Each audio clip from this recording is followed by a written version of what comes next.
Say good morning, Mama. Good morning. So we're back on Bill's car again. We are on the passenger side,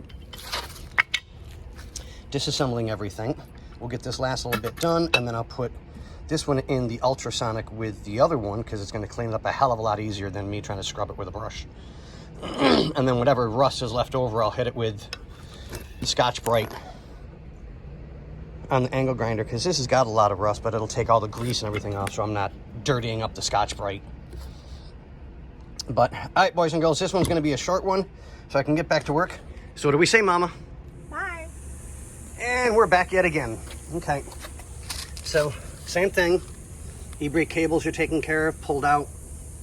Passenger side's done, bagged, tagged. This one's going to go in the ultrasonic. This one's just going to be a super short one, because then I need to start on this and get this cleaned up to get repainted, which isn't real bad, thank God. But yeah, these are going to take a little bit of time. That's the biggest issue, is getting that. I mean, the grease will come off, that's not a problem, but the rust has got to be dealt with so we can primer it and then get it repainted and make it look right. But like I said, guys, this is going to be a short one, and we'll catch you guys on the flip side. If you know what that means, leave a comment below. And we're back again with the driver's side rear plate. Came out really nice just from the ultrasonic itself, so now we're going to scrub everything up, front and rear.